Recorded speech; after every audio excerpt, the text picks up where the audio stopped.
Do your job and stop acting like you matter." He laughed. What he never understood was her silence was already setting his downfall in motion. Stay with us. This story starts with quiet humiliation and the kind of heartbreak that teaches a woman how strong she has always been. Where in the world are you watching from tonight? Drop your city in the comments. Have you ever rewritten your own story? Let us know in the comments below. Don't forget to like this video, subscribe to Black Stories Untold with Love, and ring that notification bell for more heartwarming stories that celebrate strength.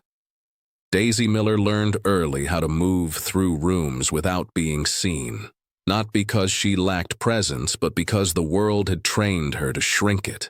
Her hands were her language, steady, precise, transformative. They told stories her mouth never had to explain. In backstage mirrors and hotel suites flooded with artificial light, she built confidence on faces that would step into applause she would never hear. She stood now beneath the hum of fluorescent bulbs in a converted arena hallway, brushes lined with ritual care, palettes open like quiet confessions. The air smelled of hairspray and nerves. Crew members rushed past, voices overlapping, cables snaking along the floor like veins carrying urgency. Daisy remained still in the center of it all, grounded, observant, already working through the evening in her mind. Her reflection stared back from a smudged mirror. Deep brown skin untouched by fatigue, eyes calm but alert, lips pressed with intention. There was elegance in the way she carried herself, not loud, not performative, earned, the kind that comes from surviving rooms that were never built for you and leaving them better than you found them. This tour was a career milestone. Rett Moore, a global name, a voice that filled stadiums and charts, a face recognized across continents. When his team had reached out, Daisy had not celebrated out loud. She had simply nodded, accepted, and prepared. She knew what proximity to power required. Excellence without ego, presence without demand, gratitude without submission. She had read the rules before she ever arrived. Stay invisible, stay professional, never outshine the star. Daisy had mastered that balance long ago. She had worked on film sets where her name never made the call sheet, fashion weeks where her work was praised without her being introduced, award shows where her fingerprints lived on faces photographed by hundreds while she slipped quietly into the dark. Each time, she told herself the same thing. The work will speak. The work always speaks. Rett Moore entered the space like gravity. Tall, effortlessly commanding. His presence bent attention toward him without effort. The room shifted. Assistants straightened. Conversations lowered. Daisy felt it before she saw him, the subtle change in air when a man accustomed to being centered arrives. He did not look at her at first. She stepped forward when prompted, her movements fluid, controlled. Her fingers hovered near his jawline, assessing structure, undertone, the way light would strike him under stage heat. He smelled like citrus and leather and expectation. She focused on the work, on the canvas, on the responsibility. Rett glanced at his reflection, then at her hands. His mouth curved slightly, not in appreciation but dismissal. He said something casual, something meant to land light. It landed heavy. A few crew members laughed reflexively, not because it was funny, but because power had spoken and silence felt risky. Daisy did not flinch. Her hands did not shake. Her face did not change. Years of discipline held her steady. But inside, something tightened. A familiar ache. The old knowing that even here, even now, she was not seen as the artist shaping the image, only the tool behind it. She finished the look with precision, elevated, impeccable, the kind of work that would make critics call his appearance evolved, refined, magnetic. She stepped back when she was done, as she always did, already receding into the background. Rett rose to leave, satisfied, unaware of the quiet cost paid to make him shine. Daisy watched him disappear into noise and light, her reflection fading behind him. The spotlight moved on, but something had shifted, a fracture too small to name yet too deep to ignore. She cleaned her brushes slowly, deliberately. The world would soon notice what it had overlooked, and the man who never saw her would learn what it meant to lose control of the narrative. Rett Moore learned early that the world bends for men who know how to command attention. His voice did not simply fill rooms, it claimed them. From the first note he ever sang, applause followed like instinct. He grew up inside standing ovations and learned to measure his worth in noise. Louder meant better, silence meant weakness, fame became his armor, control his currency. Every room he entered reshaped itself around his presence. Managers waited for cues, assistants anticipated moods. Entire crews adjusted their pace to his breath. Rett did not ask for power. He expected it. And because the world rewarded him for that expectation, he never learned to question it. On stage, he was flawless. Sweat glistened at the right moments. Light hit his cheekbones like they were designed for it. His movements were studied but felt spontaneous. Millions watched him and felt seen while he remained untouched. Adored but distant. Desired but unreachable. That distance was where he felt safest. Backstage was different. Backstage was utilitarian. People there existed to maintain the illusion. Stylists, technicians, artists whose names never trended. Rett rarely bothered to look closely. He did not need to. Faces blurred together when your life was a revolving door of usefulness. So when Daisy Miller stepped into his space for the first time, he noticed only efficiency. The calm precision of her movements. The way the room seemed to quiet slightly when she focused. He did not look at her eyes. He did not ask her name. He tilted his chin and waited. She worked without hesitation. Her touch was confident but respectful. Not eager, not timid, just exact. Rett registered the results without registering the person. He saw the mirror change, the angles sharpen, the glow settle. He approved in the way powerful men often do, with a nod and immediate dismissal. Then he spoke. It was meant to be casual, a comment tossed into the air, a moment of superiority disguised as humor, something about her technique, something about her background, something that drew a thin line between who belonged in the spotlight and who existed to serve it. Laughter followed, quick, uncomfortable, automatic. Rett barely noticed. To him, the reaction confirmed what he already believed.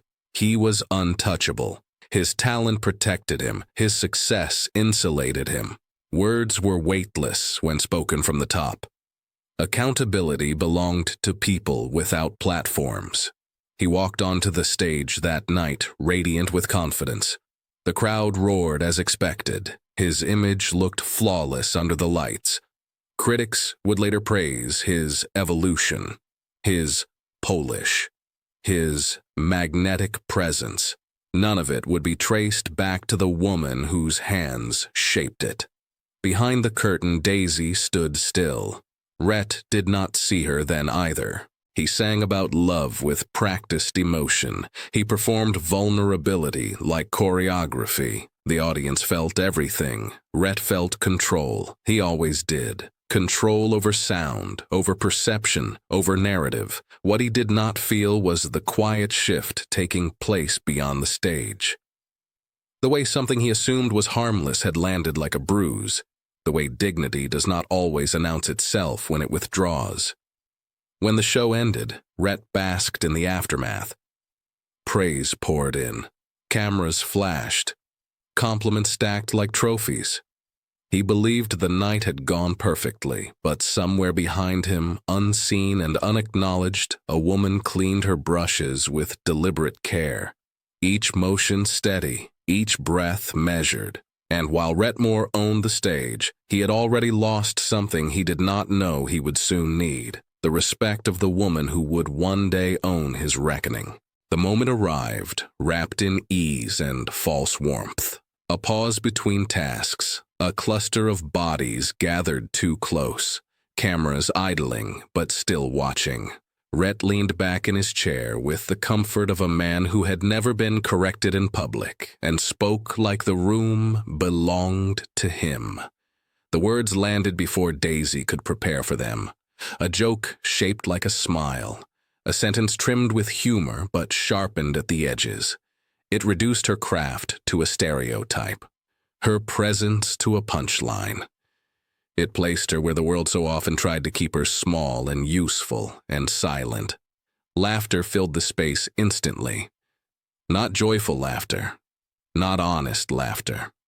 The kind that rises on instinct when power speaks and no one wants to be the one who does not comply. A few heads tilted back, a few hands clapped together, some eyes flicked toward Daisy and then away again. She did not laugh. Her face remained composed, her posture unchanged.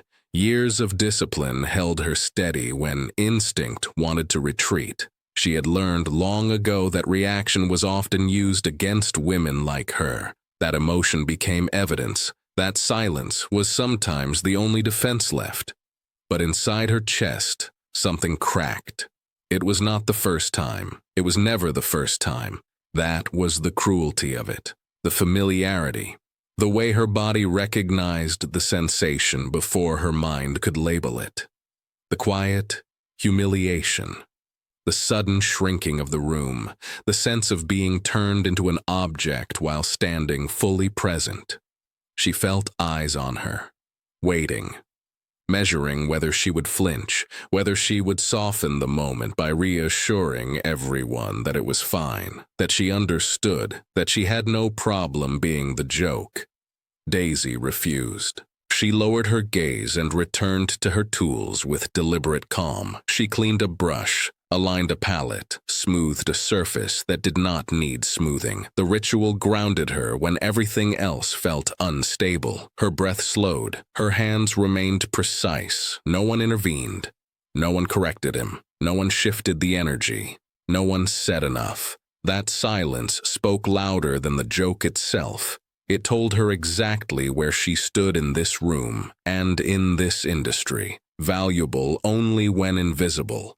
Tolerated only when agreeable. Celebrated only through the faces of others. Rett did not notice the damage. He smiled as if he had delivered charm instead of harm.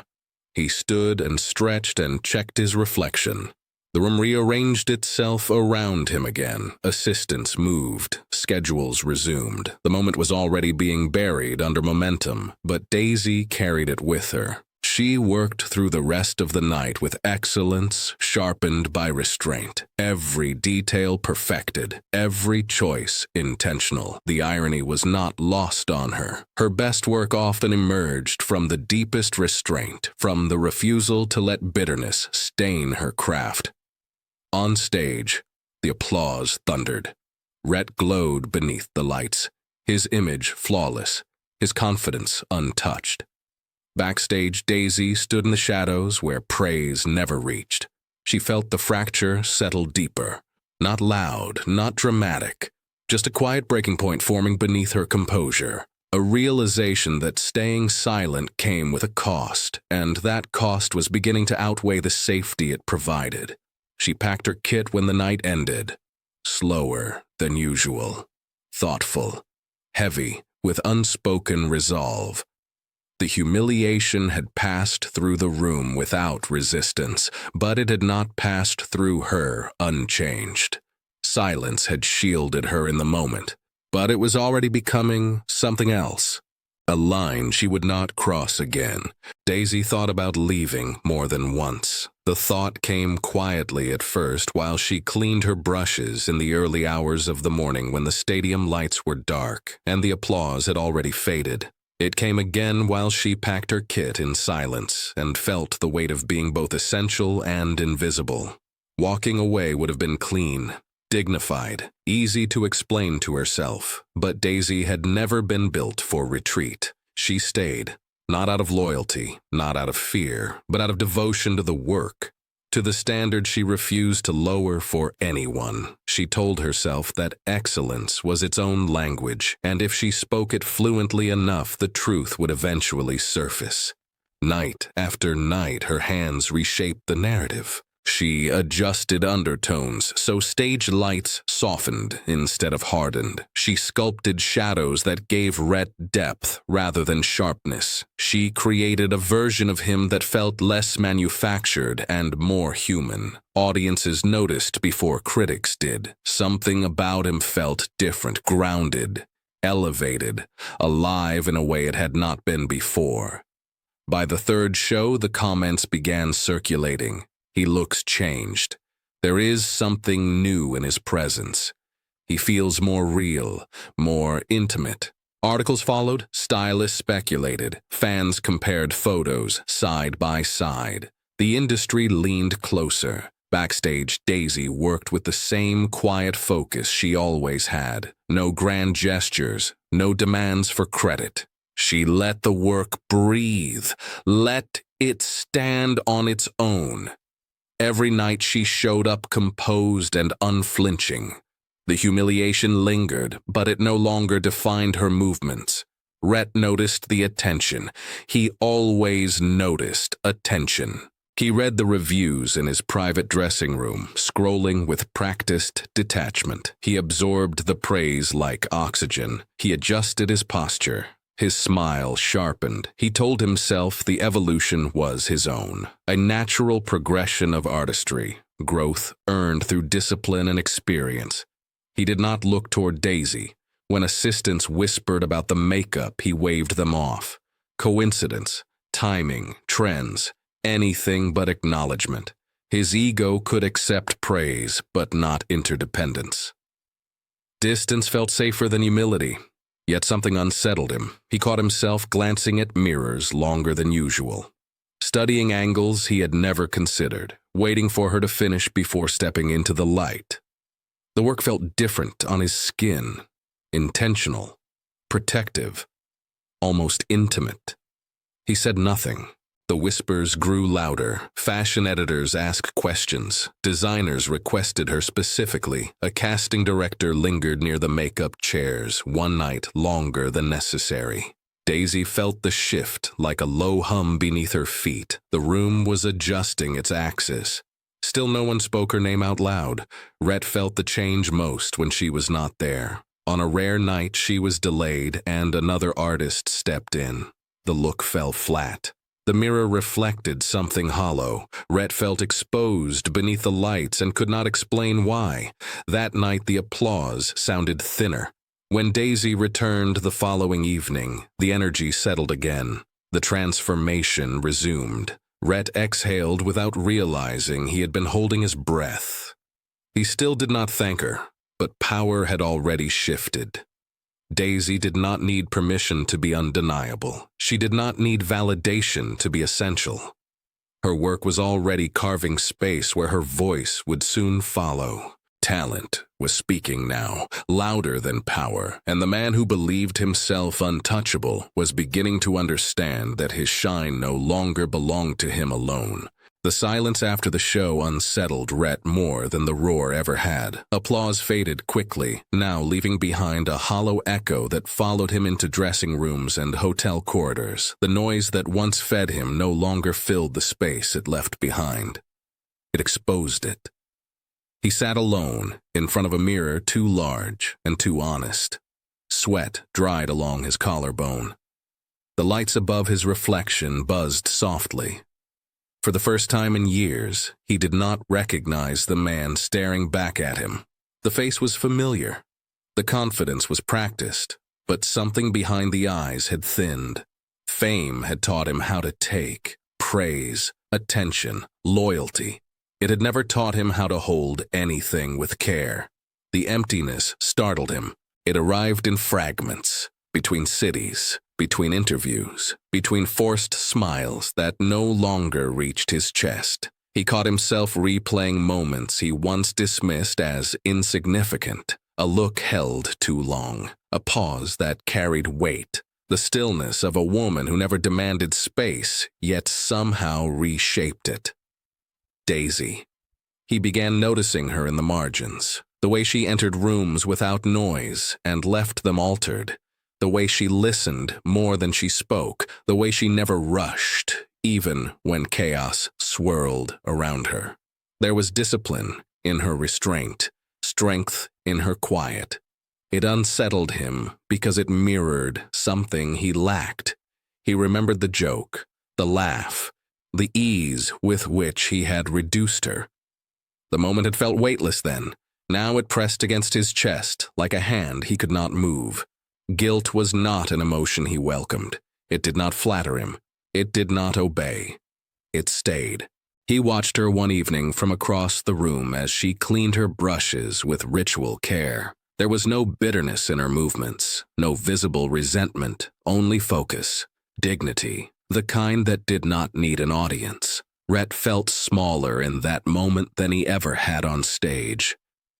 He had built an identity on control, on dominance, on being the axis around which everything turned. But that control had required something he had never named until now: distance, detachment. The unspoken belief that other people were extensions of his success rather than individuals with their own gravity. That belief was cracking. The power imbalance he once enjoyed no longer felt intoxicating. It felt heavy, like a debt he had never intended to accrue. He began to realize how often people had laughed around him rather than with him, how often compliance had masqueraded as respect, and how rarely he had earned anything without spectacle. Applause began to feel transactional, love conditional, attention fleeting. The stage that once made him feel infinite now felt like a narrow platform he was terrified of stepping off. In contrast, Daisy existed without armor, no walls of noise, no curated persona. She did not need to perform to be whole. That truth struck him with uncomfortable clarity. He tried to speak to her once, a simple comment, a half-formed apology wrapped in professionalism. The words died before they reached his mouth. She nodded politely and returned to her work, not dismissive, not cold, just unreachable. That distance hurt more than any confrontation could have.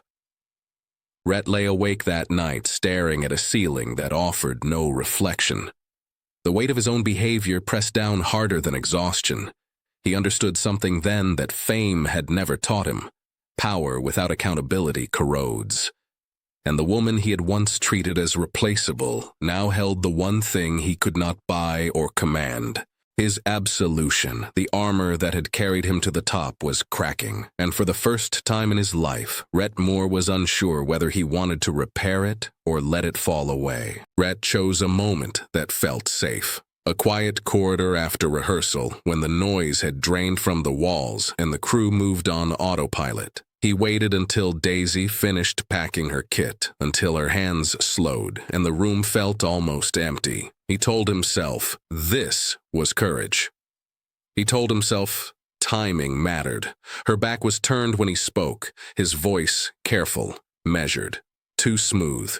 He said he had not meant it that way. He said humor had been misunderstood. He said the pressure of touring made people careless. He said he respected her work. He said many things that circled the truth without touching it. Daisy listened. She always did. She did not interrupt. She did not roll her eyes. She did not shift or wait or rush him toward comfort. She stood still and let his words pass through the space between them like smoke searching for substance. When he finished, the silence did not resolve itself. It thickened. She turned then, slowly. Her face was calm, but something behind her eyes had hardened into clarity. This was not anger. This was recognition. She told him she had heard apologies like this before, from men who wanted absolution without reckoning, from rooms that expected her to soften discomfort so others could keep their power intact.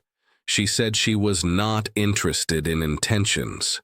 She was interested in impact. Rett felt the words land with weight he had not anticipated. She said accountability did not sound like explanation. It did not arrive padded in context or stress or misunderstanding. Accountability was direct. It named harm without defending it. It stood still in the discomfort and did not ask to be soothed. She told him respect was not a feeling. It was a practice, and his had failed her. Rett tried to respond, but the space she held did not invite negotiation. There was no door open for charm, no soft place for reassurance to land. She was not cruel. She was exact. That precision undid him. For the first time, he understood that admiration was cheap. Applause could be summoned. Praise could be curated. But respect required something he had not been prepared to offer: change. He watched her return to her work without dismissal or warmth. She did not need to punish him. Distance was enough, the kind that forces reflection rather than reaction. That distance grew sharper in the days that followed. She remained professional, impeccable, unyielding. Her excellence did not waver. If anything, it intensified, but the ease he once took for granted was gone. The quiet tolerance had been replaced by something firmer, a boundary that did not ask permission to exist. Rett felt it everywhere. In the way conversations ended faster, in the way she no longer filled silences for him, in the way she looked through him rather than at him. He realized then how much power he had borrowed from her patience without ever acknowledging the cost. The apology had not repaired anything. It had exposed the gap. He began to understand that timing mattered less than truth, that apologies offered too late were not neutral. They carried residue. They revealed priorities. They told stories about who had been protected and who had been asked to wait. Rett felt the truth settle uncomfortably in his chest. He could admire her talent endlessly. He could benefit from it daily, but none of that entitled him to her grace. Respect had to be earned. Slowly. Without guarantee. And for the first time since stepping into the light that had defined his life, Rett Moore realized redemption did not come with applause. It came with listening. And he had a long way to go. The reckoning did not arrive loudly at first. It surfaced quietly in fragments. A clipped video reposted without context. A caption sharpened for impact. A moment frozen and replayed until intention no longer mattered. The joke that had once dissolved into backstage laughter now lived on screens, stripped of insulation and protection. It spread fast. Rett woke to a phone vibrating endlessly on the nightstand, messages stacked on messages, missed calls from numbers that usually waited patiently for him. His name trended beside words he had never imagined attached to it: disrespect, arrogance, abuse of power. The industry that had wrapped him in silence now leaned back. Sponsors paused contracts. Stylists went quiet. Invitations softened into hesitations. Interviews that once felt like celebration turned sharp and surgical. Questions no longer floated. They pressed. He sat beneath studio lights that felt colder than stage beams ever had. Every answer he gave sounded hollow even to himself. Context felt flimsy. Explanations collapsed under repetition. For the first time, he could not control the narrative. He was inside it. Exposure stripped him bare. The armor that had carried him for years did not protect him here. Fame offered no cover. Talent offered no shield. He felt small beneath the weight of accountability that had finally arrived without invitation. Behind closed doors, panic set in. He paced hotel rooms that suddenly felt unfamiliar. He stared at mirrors and saw not confidence but fear etched into familiar features. He had always believed he could outsing consequence, outperform criticism, outlast discomfort. This was different.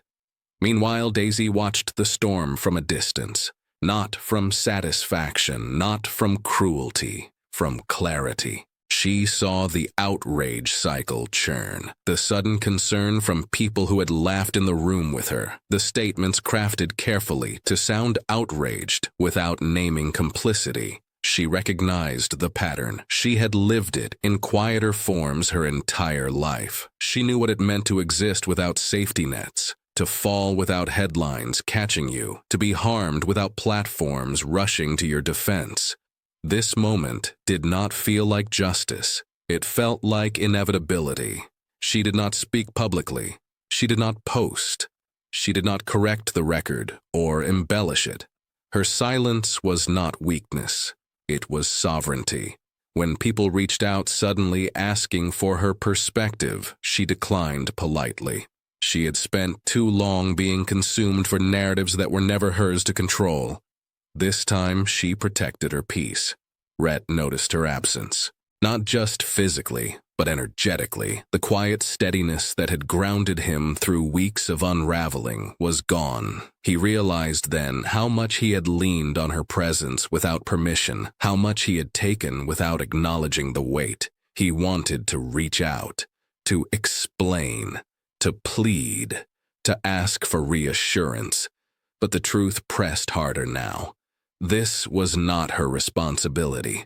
She had survived without him long before this storm. She would continue to do so after it passed. As public opinion shifted and deals dissolved, Rett finally understood what powerlessness felt like. Not the performative kind artists sing about, the real kind. The kind that arrives when you realize control was borrowed and conditional. In contrast, Daisy moved forward quietly. Opportunities opened without spectacle.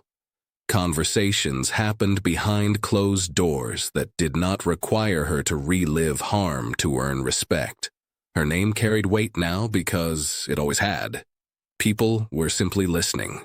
The world had turned on Rett. But Daisy did not turn at all. She stood exactly where she had always been, grounded, clear, unafraid. And while one life cracked beneath the pressure of exposure, another continued to rise without needing permission. The fall was quiet after the noise passed, not dramatic, not cinematic, just empty. Rett found himself sitting in rooms that once leaned toward him, now holding their distance.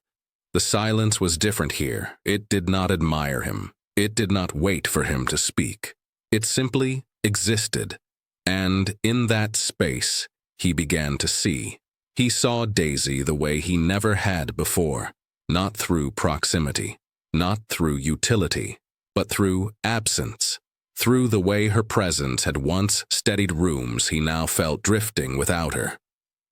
Through the way conversation shifted when her name came up, spoken with respect rather than caution. He noticed how people listened when she spoke, how they leaned in instead of talking over her, how decisions adjusted subtly around her input without anyone announcing it. There was authority there that did not demand acknowledgement. It was assumed. Rett watched her from the edge of gatherings. He was no longer centered in. She entered spaces without announcement and somehow became the axis, not by force, by clarity. She moved with an ease that came from knowing who she was without needing reflection. She spoke carefully, chose words with intention. And when she was finished, she did not wait for approval. She trusted that what needed to land had already done so. It unsettled him in the best way. He realized how often he had mistaken volume for power. How he had believed dominance was something you claimed rather than something you embodied. Daisy did not take up space. She shaped it. He watched her refuse offers that did not align. Watched her accept opportunities without apology. Watched her walk away from rooms that asked her to perform gratitude instead of offering respect. There was no bitterness in her refusals. only alignment. That was when it happened. Not the dramatic rush he had always associated with desire, not the electric pull of performance or validation. Something quieter settled into his chest, something heavier and steadier. Love arrived, without asking permission. It arrived in the way he found himself considering her comfort before his own. In the way her silence mattered more than his explanations. In the way he wanted nothing from her except the chance to stand beside her without diminishing her light. He realized then how little he had known about love before, how often he had confused being wanted with being worthy. Daisy wanted nothing from him, and that made every moment she offered feel sacred. He remembered the first time she had looked through him rather than at him. How it had stung, how it had stripped him of illusion. Now he understood it was never punishment, it was clarity. She had refused to meet him where he was not willing to meet himself. He began to see the cost of that refusal, the years she had spent navigating rooms that demanded excellence without acknowledgement. The restraint she had mastered to survive, the strength it took to remain kind without becoming small. Rett felt humbled in a way no public backlash had managed to achieve. He no longer wanted to be admired. He wanted to be worthy of the respect she carried so effortlessly. He wanted to earn a place in her presence without disrupting its balance. Love did not ask him to conquer or persuade. It asked him to listen, to learn, to stand still long enough to understand what had always been there. Seeing Daisy fully meant seeing himself honestly for the first time. And once he did, there was no returning to the man he had been before. The pedestal was gone. In its place stood a woman who did not need one, and a man learning how to meet her on level ground. Rett arrived without spectacle. No entourage, no advance notice, no carefully timed appearance designed to soften perception. He stood in the doorway of the small studio where Daisy now worked, surrounded by quiet light and unfinished faces waiting for transformation. The room smelled of clean brushes and possibility. It did not bend toward him. That was the point. He waited until she noticed him, until her eyes lifted from her work and met his without surprise. She did not stiffen. She did not soften. She simply looked, fully, as if measuring not what he wanted, but who he had become. He did not speak right away. For once, he allowed silence to exist without trying to dominate it. When he finally moved, it was not toward her space, but downward. He lowered himself until he knelt on the studio floor, hands resting openly on his thighs, posture unguarded and unmistakably human. The man who once commanded stadiums now occupied the smallest possible position in the room. This was not performance. He told her he had been cruel, not careless, not misunderstood, cruel. He named it without explanation, without context, without softening the edges. He said he had used humor as a weapon and power as a shield. He said he had failed to protect her dignity when it mattered most and benefited from her restraint while offering none of his own. His voice shook when he admitted he had not seen her because seeing her would have required seeing himself. He said ignorance had been comfortable and arrogance had been rewarded. He said neither excused the harm he caused. He did not ask her to forgive him yet. He asked her to hear him. Daisy listened. She did not interrupt. She did not offer reassurance. She allowed his words to land and watched whether they stood on their own. Her face remained composed, but her presence filled the room with gravity. This was not a trial. It was a reckoning. When he finished, he looked up at her without expectation, without bargaining. He told her forgiveness was hers to keep or withhold, that her silence would be an answer he would accept, that he was prepared to live with the weight of what he had done without demanding release. That was when the power shifted completely. Daisy stepped closer, not to comfort him, but to claim the space between them. She told him she had spent her life watching men apologize for the damage they caused only when consequences arrived. She told him she was tired of carrying other people's absolution. She said forgiveness was not a transaction and not a reward for insight gained too late. She said accountability was not proven in words spoken once, but in patterns changed consistently, in rooms entered differently, in power shared rather than protected. She told him she did not need him to kneel. She needed him to stand differently. Rett bowed his head not in defeat, but in recognition. He understood then that vulnerability was not collapse. It was surrender without demand, the kind that left room for choice. Daisy let the silence stretch. Then she told him she did not know yet what forgiveness would look like. That trust, once fractured, did not reassemble on command, but she acknowledged his honesty. She acknowledged the weight he carried without asking her to lift it. That was all. It was more than he had expected and less than he had hoped for. Rett rose, slowly aware that nothing had been resolved and everything had changed. He left without asking for anything else. No promise, no timeline, no assurance. Behind him, Daisy returned to her work hands, steady heart grounded, fully aware of the power she held.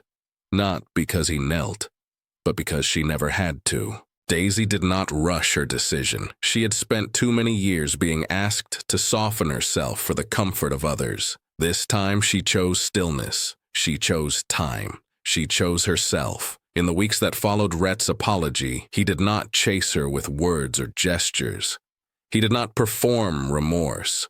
He changed the way he moved through the world, quietly, consistently, without asking to be noticed. He showed up differently in rooms where power once protected him. He listened more than he spoke. He corrected others when they crossed lines he had once ignored. He stepped back when his presence threatened to eclipse voices that deserved space. Daisy watched without comment. She noticed how he waited instead of demanding access, how he respected her silence, how he never used her name to repair his image. He did not rush forgiveness or assume progress. He let accountability become habit rather than confession. That mattered. For the first time, Daisy felt no pressure to decide quickly, no urgency imposed by someone else's growth. She existed fully in her own life. Her work expanded, her name traveled, rooms opened that did not require compromise. She stepped into opportunities that celebrated her rather than tolerated her. And she did so without carrying anyone else's redemption on her back. When she finally reached for Rett, it was not from obligation, it was from clarity. They met without spectacle, no audience, no shared history weaponized for nostalgia. Just two people sitting across from each other, grounded and honest. He did not lead the conversation. He followed it. He asked questions and waited for answers without filling the space with intention. Daisy spoke openly about the cost of silence, about the exhaustion of restraint, about how powerlessness leaves marks long after moments pass. Rett listened without interruption, without defense, without urgency to be absolved. When she finished, he did not respond with promises. He responded with presence. Their love grew without drama, slowly, deliberately, built on choice rather than chemistry alone. He did not reclaim dominance in her life. He met her where she stood. He learned how to walk beside rather than ahead, how to offer support without control, how to celebrate her brilliance without centering himself.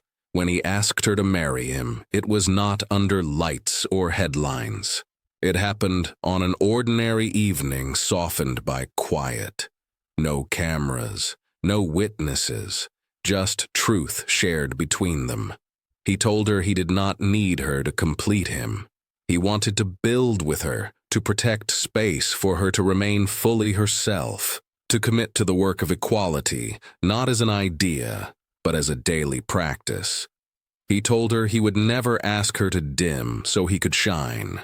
Daisy felt the weight of the moment settle gently rather than press. She saw the man before her clearly, humbled, changed, still learning, still accountable, still choosing growth over comfort. She said yes, not because of who he had been, but because of who he was becoming. The woman once pushed into the shadows did not step into the light for him. She stepped into it for herself, and from that place, she welcomed him beside her. Their love did not erase the past. It honored it by refusing to repeat it. And the man who once mocked her now stood devoted not to possession or pride, but to partnership, to listening, to earning love every day. The story did not end with applause. It began with equality. Before you go, carry this story forward. Being overlooked is never the end. It is the beginning of becoming undeniable. Share this video and be the reminder someone needs today. Thanks for watching. If you enjoyed this video, give it a like, drop a comment, and share it with a friend. And don't forget to subscribe to Black Stories Untold for more stories that uncover hidden struggles, celebrate strength, and remind us that every voice matters.